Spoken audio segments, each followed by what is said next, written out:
Meus irmãos, depois de 1 ano e 3 meses, nós vamos encerrar a nossa exposição em Gênesis. Então, Gênesis 50, versículos 15 a 26, nos diz assim: Vendo os irmãos de José que seu pai já era morto, disseram: É o caso de José nos perseguir e nos retribuir, certamente o mal todo que lhe fizemos. Portanto, mandaram dizer a José: Teu pai ordenou antes da sua morte, dizendo: Assim direis a José: Perdoa, pois, a transgressão de teus irmãos e o seu pecado, porque te fizeram mal. Agora, pois, te rogamos que perdoes a transgressão dos servos do Deus de teu pai. José chorou enquanto lhe falavam. Depois vieram também seus irmãos, prostraram-se diante dele e disseram: Eis-nos aqui por teus servos. Respondeu-lhe José: Não temais, acaso estou eu em lugar de Deus? Vós, na verdade, intentastes o mal contra mim, porém Deus o tornou em bem, para fazer como vedes agora, que se conserve muita gente em vida. Não temais, pois eu vos sustentarei a vós outros e a vossos filhos. Assim os consolou e lhes falou ao coração. José habitou no Egito, ele e a casa de seu pai, e viveu 110 anos. Viu José os filhos de Efraim até a 3ª geração, também os filhos de Maquir, filho de Manassés, os quais José tomou sobre os seus joelhos. Disse José aos seus irmãos: Eu morro, porém Deus certamente vos visitará e vos fará subir desta terra para a terra que jurou dar a Abraão, a Isaque e a Jacó. José fez jurar os filhos de Israel, dizendo: Certamente Deus vos visitará e fareis transportar os meus ossos daqui. Morreu José da idade de 110 anos. Embalsamaram-no e o puseram num caixão no Egito. Oremos. Pai santo e bendito, nós queremos agora, Pai, nos colocar diante de Ti humildemente e Te pedir, ó Deus, que o Teu Espírito Santo ilumine as mentes e corações aqui presentes, ó Deus, para que a Tua palavra, ó Pai, não volte vazia, para que o Senhor, ó Deus, instrua, o Senhor alimente o Teu povo. E o Senhor, ó Pai, também, ó Pai, faça a Tua obra em corações que aqui estão, Pai, que porventura não forem Teus. Ó Deus, é isso que nós te pedimos em nome de Jesus. Amém. Queridos irmãos, nada acontece por acaso. Tudo que nós passamos nas nossas vidas, sejam coisas boas ou ruins, tudo tem um propósito. Nada é à toa. Não existe sorte quando acontecem coisas boas ou azar quando acontecem coisas ruins. Não existe acaso. Mas a Bíblia nos ensina, meus irmãos, que tudo que nós vivemos pela providência de Deus.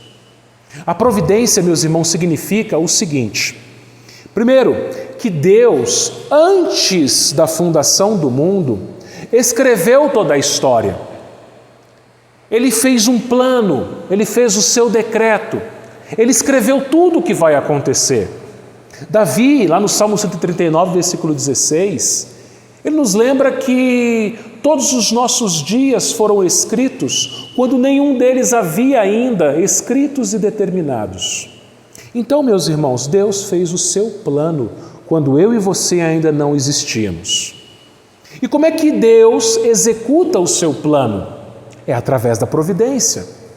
Através da providência, meus irmãos, Deus, Ele age nas pessoas, servindo-se das ações, das palavras das pessoas e também dos seus anjos, dos seres morais, racionais, anjos e homens. E tudo aquilo que nós fazemos é da vontade de Deus, até mesmo quando nós pecamos. A Pode parecer estranho isso, como assim o pecado é vontade de Deus? Nós precisamos entender, meus irmãos, que existe a vontade decretiva e a vontade perceptiva. O que é isso? A vontade decretiva, meus irmãos, é a história. É tudo aquilo que Deus decretou. E o que Ele decretou vai acontecer, tanto coisas boas quanto coisas ruins. A vontade perceptiva é a sua lei, é a sua palavra. Quando nós pecamos, meus irmãos, aliás, desde o pecado original, o pecado que Adão e Eva cometeram no Éden, e os nossos pecados também, nós desobedecemos a vontade perceptiva de Deus, ou seja, nós desobedecemos a sua lei. Mas, quando nós pecamos, a vontade de Deus é feita, porque tinha que ser daquela forma como Ele decretou. Aí talvez você pense, pastor, então peraí, Deus faz com que a gente peca? Deus nos move ao pecado? Não. A Bíblia diz, meus irmãos, que Deus, ninguém tenta. Tiago nos escreveu isso. Deus não é o autor do pecado. Deus não move ninguém a pecar. Nós pecamos, meus irmãos, porque nós queremos, porque somos pecadores. O homem peca porque ele é pecador. Agora, Deus, na sua sabedoria, Ele usa todas as coisas, até mesmo as ruins, até mesmo os nossos pecados, para um fim benéfico. Isso é providência. Isso é o que este texto que encerra o livro de Gênesis nos ensina. Nos ensina que Deus usou até mesmo o mal que os irmãos de José fizeram contra José para um fim bom, para um objetivo benéfico. Mesmo os irmãos de José, os filhos de Jacó, sendo responsáveis, culpados pelos seus pecados, Deus, sem se contaminar por eles, porque Deus é santo, Deus não peca, Deus se serviu destes pecados, destes homens, para que o bem acontecesse no final. E José, entendendo estas coisas, ele foi capaz de perdoá-los. José, entendendo a providência, ele foi capaz de perdoar o mal que os seus irmãos fizeram. E é isso que a gente vai aprender nesta noite, meus irmãos. A providência no perdão. E o texto começa aqui no versículo 15, nos dizendo assim, queridos irmãos: vendo os irmãos de José que seu pai já era morto, disseram: é o caso de José nos perseguir e nos retribuir certamente o mal todo o que lhe fizemos. Portanto, ordenaram dizer a José: teu pai ordenou antes da sua morte, dizendo: assim direis a José: perdoa, pois, a transgressão dos teus irmãos e o seu pecado, porque te fizeram mal. Agora, pois, te rogamos que perdoes a transgressão dos servos de Deus, de teu pai. Até essa parte aqui, meus irmãos. O que aconteceu? Há 3 domingos atrás, antes de eu sair de férias, nós vimos os últimos momentos, o final da vida de Jacó. Jacó morreu, Jacó foi sepultado, e agora, com o pai morto, os filhos de Jacó têm medo. E o que eles temem? Eles temem a vingança de José. Eles acreditam, meus irmãos, que José, agora, como o pai não estava mais presente, o pai havia falecido, não havia mais a figura do pai, agora, finalmente, José, depois de tantos anos, poderia se vingar do mal que os seus irmãos haviam feito, tendo vendido ele como escravo.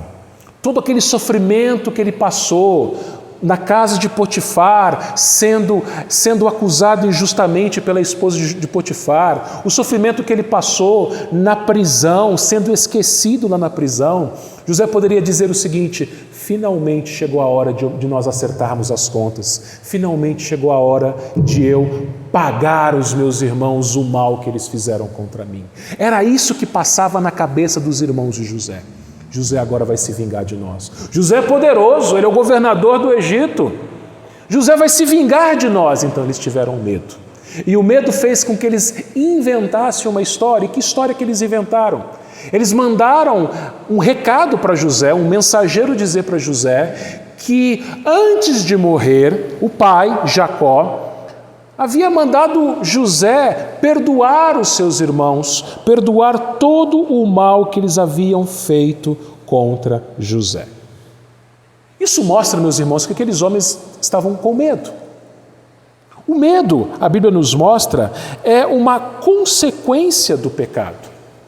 Adão, depois que ele pecou, depois que ele comeu do fruto que ele não deveria comer, os seus olhos abriram, ele e Eva tiveram seus olhos abertos, eles enxergaram que eles estavam nus, eles tiveram vergonha, eles tiveram medo, eles se esconderam de Deus. E na viração do dia, quando Deus veio chamar Adão, ele falou: Adão, onde é que você está?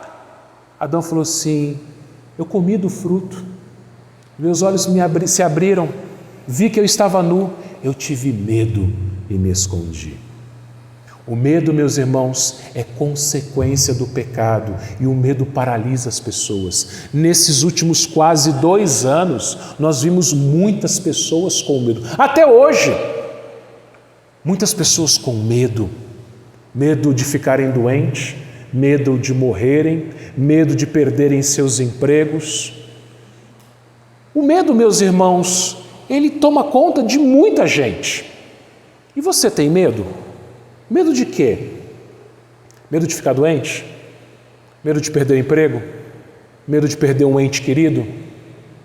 Medo de ter uma falência, perder seus bens? Talvez medo de morrer? Bom, saiba que, como eu disse, todo o medo é consequência do pecado. E o primeiro passo para nós vencermos os nossos medos é confessarmos os nossos pecados. É nos confessarmos diante de Deus na confiança de que Ele nos perdoa. Quando o profeta Isaías, lá no capítulo 6, viu o Senhor assentado no seu alto e sublime trono, ele teve medo, ele disse: ai de mim, estou perdido, porque eu sou um homem de lábios impuros e habito no meio de um povo de impuros lábios, e os meus olhos viram o Rei, o Senhor dos exércitos.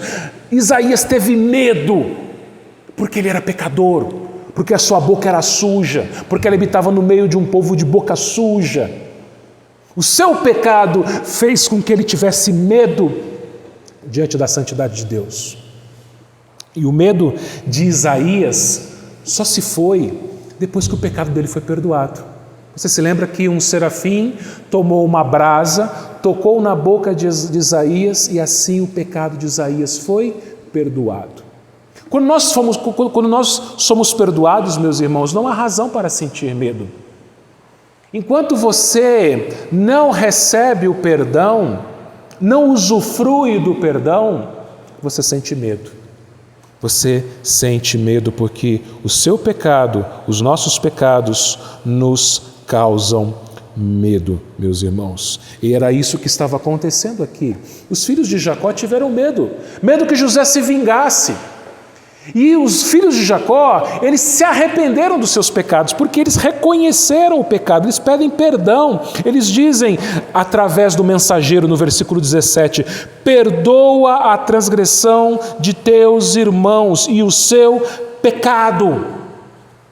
Eles falam para José, eles mandam um recado para José: nos perdoe porque nós somos transgressores, nós somos pecadores. Irmãos, os filhos de Jacó, eles reconheceram o pecado. O primeiro passo é reconhecer o pecado. É confessar o pecado. É dizer: eu errei, eu ofendi. E ofendi ao Senhor, porque ele diz o seguinte: agora, pois, te rogamos que perdoes a transgressão dos servos do Deus de teu pai. Eles eram homens convertidos finalmente, porque agora eles declaram que eles serviam a Deus. Meus irmãos, quando nós confessamos os nossos pecados, Deus nos perdoa e Deus tira o nosso medo. Agora perceba que no final do versículo 17, nós lemos que José chorou enquanto lhe falavam. Por que José chorou? Provavelmente, José tenha chorado Porque ele percebeu que os seus irmãos ainda não haviam entendido que ele já tinha perdoado eles.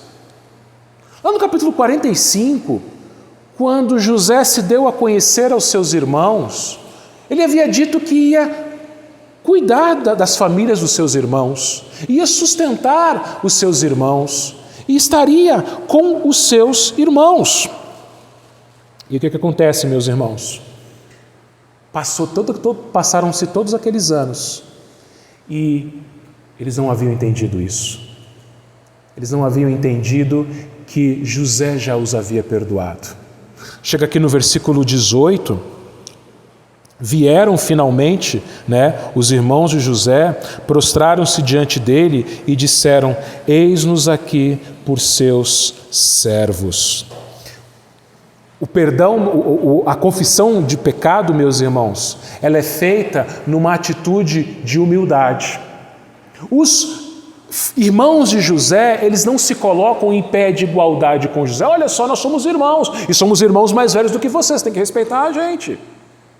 Não, o que os irmãos de José fizeram foi colocar-se numa atitude de servos.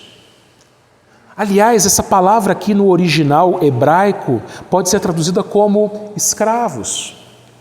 O que eles estão falando aqui? José, nos perdoe. Nós não queremos mais ser tratados como seus irmãos. Trata-nos como escravos. A gente trabalha para você de graça até morrer. Quando que a gente vê isso na Bíblia num outro momento? Lá em Lucas 15. Quando o filho pródigo, depois que ele cai em si, ele se arrepende de tudo aquilo que ele tinha feito contra o seu pai, ele volta até a casa do seu pai e ele diz a mesma coisa para o seu pai. Ele fala: não me trate como seu filho, trate-me como um dos seus servos. Irmãos, a nossa postura diante do Senhor deve ser uma postura de humildade. O pecado, meus irmãos, ele nos traz medo. O pecado, meus irmãos, ele nos humilha. O pecado nos faz prostrar-nos diante do Senhor. E o pecado também nos humilha diante do nosso irmão a quem nós pecamos. E nós reconhecemos que nós não somos melhores do que ninguém. Aqueles homens reconheceram que eles não eram melhores do que José. Eles se humilharam diante de José, cumprindo-se aquele sonho que José havia tido muito tempo antes, lembra? Que o sol, a lua e 11 estrelas iriam se prostrar diante dele. Que os feixes dos seus irmãos iriam se prostrar diante dele. Eles se humilharam. Meus irmãos, nós não somos melhores do que ninguém. Quando você pecar, quando eu pecar, quando nós pecarmos, meus irmãos, contra uma outra pessoa, a nossa atitude deve ser de confessar o nosso pecado a Deus e confessar o nosso pecado à pessoa a quem nos ofendemos. Uma das coisas mais difíceis que um ser humano faz, para um ser humano fazer, é pedir perdão. É pedir perdão. Quantas pessoas já chegaram para você, presta bem atenção no que eu vou te falar, presta atenção, não é pedir desculpa, não é pedir desculpa. Desculpa é você falar para a pessoa: eu não tenho culpa, desculpa, tira a minha culpa, eu não sou culpado. Nós não devemos pedir desculpas, porque nós somos culpados. Os irmãos de José reconheceram a sua culpa. Nós pecamos contra você, José. Está aqui no versículo 17. A transgressão dos teus irmãos, o seu pecado, o mal que te fizeram, eles reconheceram a sua culpa. Não é pedir desculpa, é pedir perdão. Quantas vezes alguém já chegou para você, sinceramente, te pedir perdão por um mal que fez contra você? E quantas vezes você foi até uma pessoa, humildemente, e pediu perdão? Perdão, eu estou arrependido. Eu não sou ninguém. Eu me prostro, eu me humilho.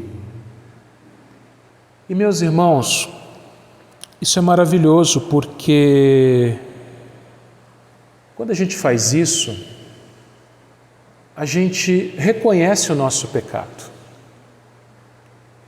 reconhece que nós não somos nada, somos pó. E Deus nos perdoa. No versículo 19, José respondeu o seguinte: não temais, acaso estou eu em lugar de Deus?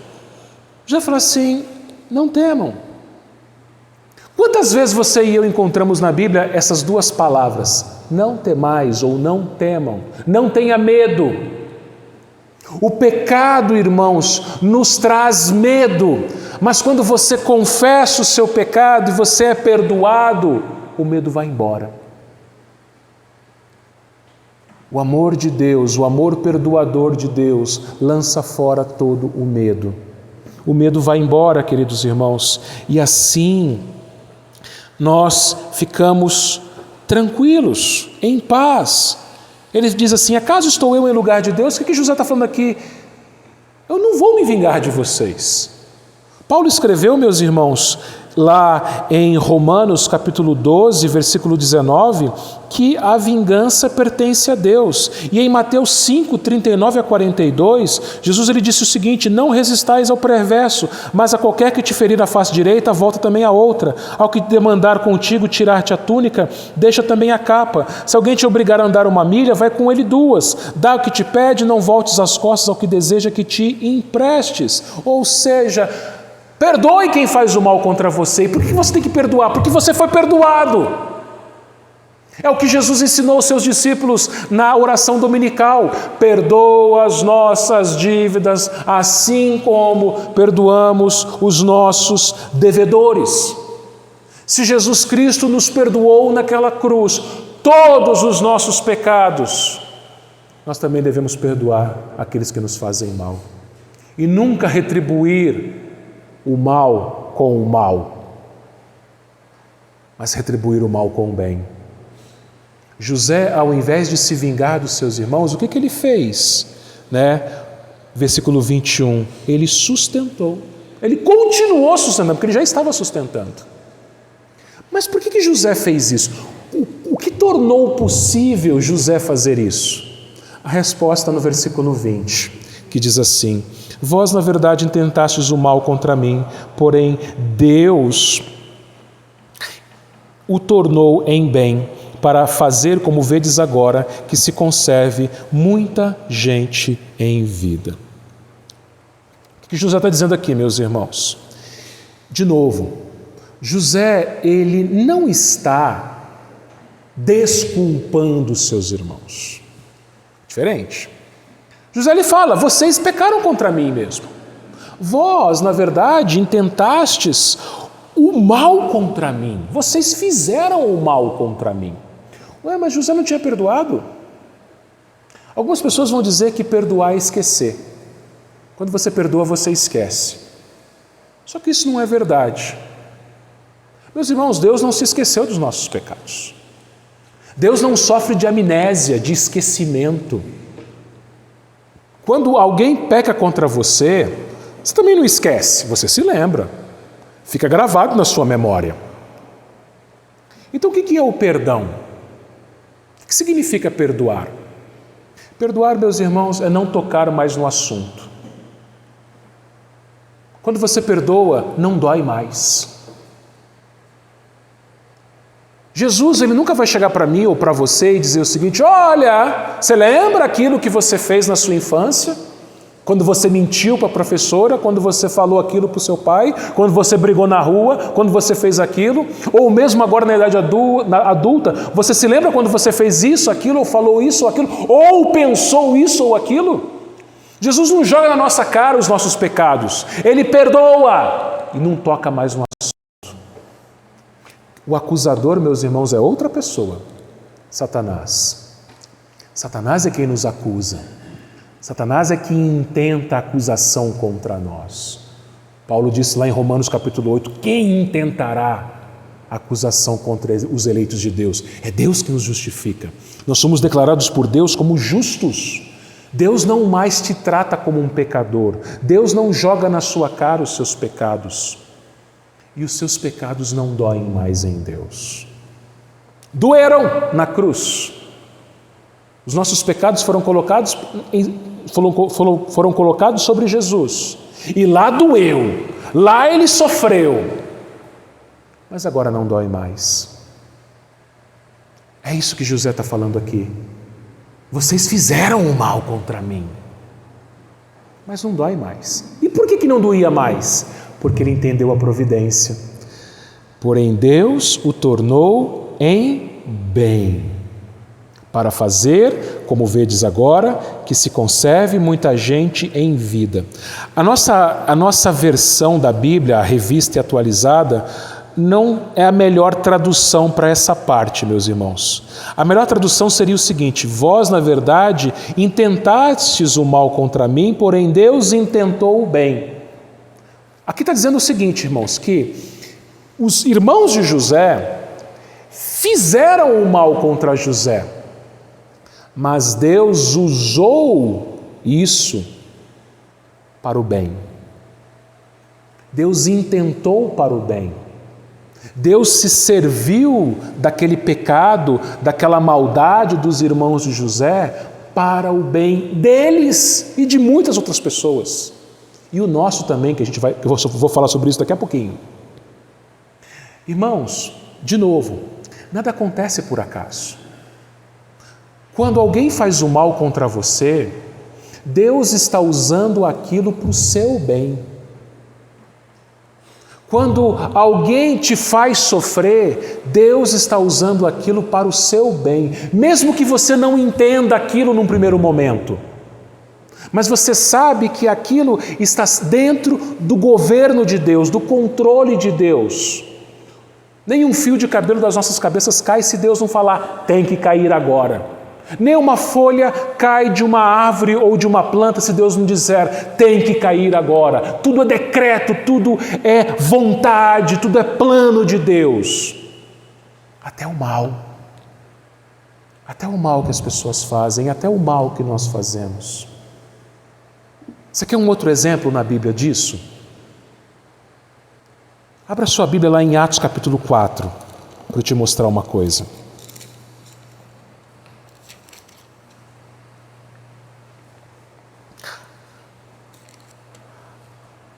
Atos 4, 26 diz assim: levantaram-se os reis da terra e as autoridades ajuntaram-se a uma contra o Senhor e contra o seu ungido, porque verdadeiramente se ajuntaram nessa cidade contra o teu santo servo Jesus, o qual ungiste, Herodes e Pôncio Pilatos, com gentios e gente de Israel, para fazerem tudo que tua mão e o teu propósito predeterminaram. O que a igreja de Jerusalém, está orando? Isso aqui é uma oração. O que eles estão dizendo para Deus? Olha, Senhor, os reis da terra, as autoridades, Herodes, Pôncio Pilatos, os gentios, os israelitas, eles crucificaram Jesus, eles mataram Jesus. Foi uma coisa ruim? A morte de Jesus foi uma coisa ruim? Foi, não foi? Nenhuma morte é boa. Nenhum sofrimento é bom. Foi uma coisa ruim, foi pecado. Eles pecaram. Judas Iscariotes traiu. Pedro negou. Pilatos, Herodes, os gentios, os romanos, os judeus, todos eles condenaram Jesus, crucificaram Jesus, mataram Jesus. Eles pecaram contra Jesus. Mas tudo aquilo, versículo 28, foi aquilo que a mão e o propósito de Deus, o que é pré? É antes. Foi determinado antes. Foi o decreto de Deus antes da fundação do mundo. E a morte de Jesus não se tornou boa para nós? Foi pecado daqueles homens, mas no final das contas, foi algo que fez bem para nós, nos salvou. Quando José entendeu isso, quando José entendeu que até mesmo a maldade dos seus irmãos foi para um fim benéfico, ele foi capaz de perdoar. Quando você entende que o mal que as pessoas fazem contra você, Deus está no controle, Deus está usando aquelas coisas, aquela maldade, aquele pecado para o seu bem, Então você não guarda mágoa no coração, você não guarda rancor e você perdoa. Foi o que aconteceu com José. Ele não somente perdoou, mas ele fez o bem. Versículo 21, ele sustentou os seus irmãos e as famílias dos seus irmãos. Por isso que o cristão não é vingativo. Por isso que o cristão não paga mal com o mal. Mas ele perdoa porque ele sabe que Deus está no controle. Deus está no governo. Tudo o que acontece, até as coisas ruins, são vontade de Deus, são decreto de Deus.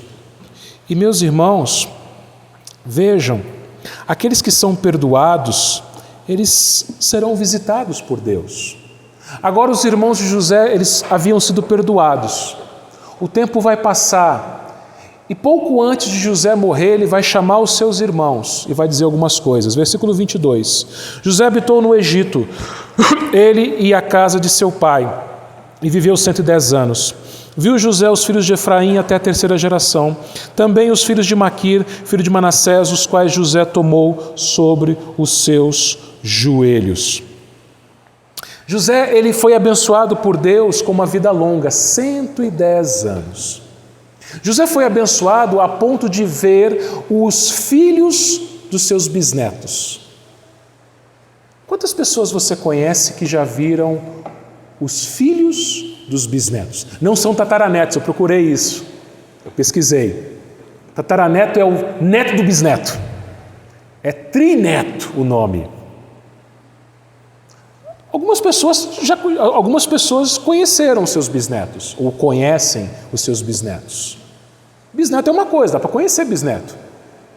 Agora, filho do bisneto, quantas pessoas você conhece que conhece o filho do bisneto, o trineto? Bom, eu não conheço ninguém, talvez você conheça, não sei. José conheceu os filhos dos filhos dos filhos de seus filhos. Isso foi bênção de Deus, uma vida longa. Mas perceba mais uma coisa aqui, versículo 24. Disse José a seus irmãos: eu morro, porém Deus certamente vos visitará e vos fará subir desta terra para a terra que jurou dar a Abraão, a Isaque e a Jacó. José fez jurar os filhos de Israel, dizendo: certamente Deus vos visitará e fareis transportar os meus ossos daqui. José lhe chamou os seus parentes e ele relembra a eles uma promessa.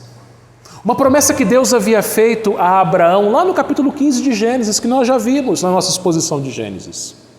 Qual era essa promessa? Essa promessa é que Deus daria a Abraão e a sua descendência uma terra.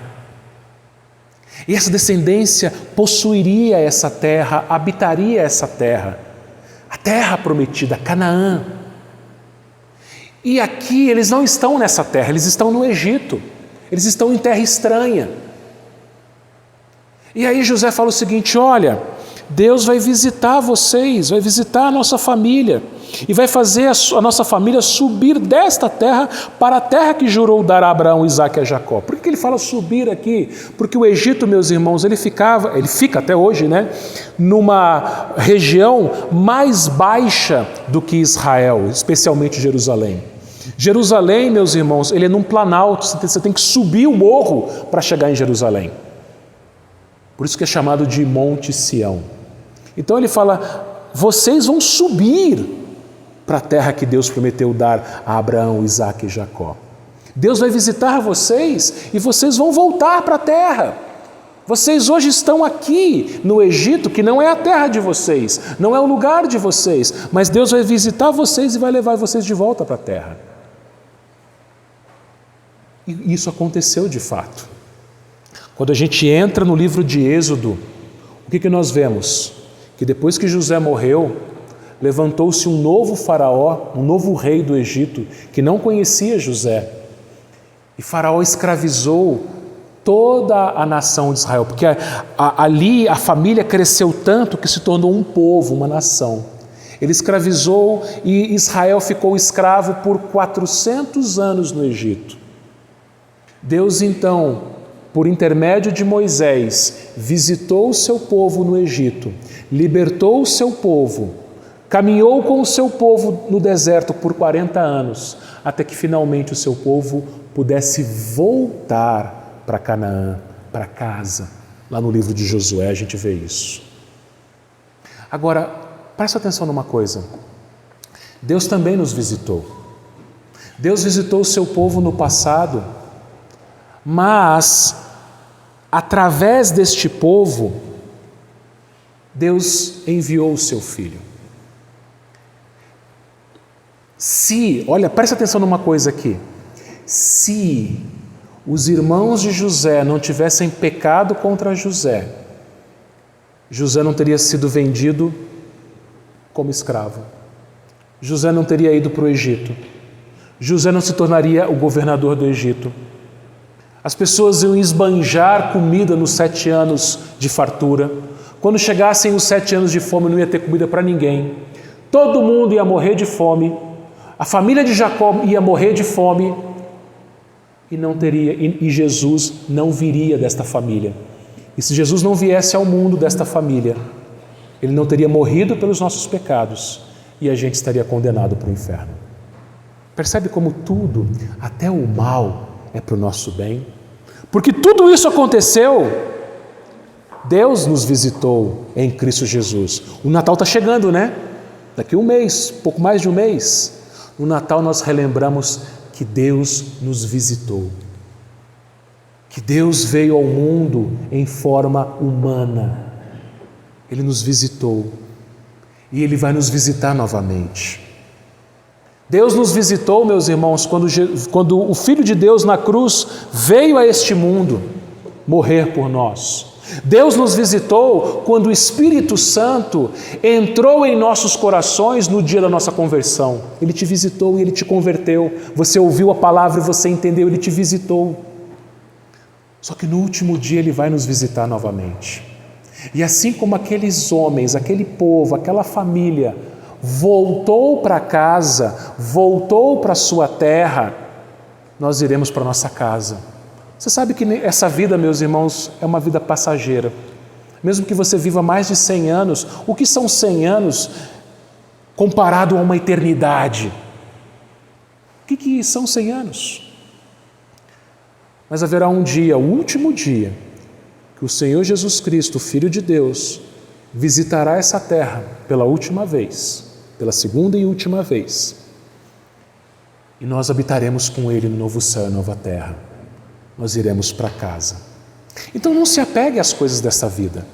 Não se apegue à sua casa, aos seus bens materiais, à sua saúde.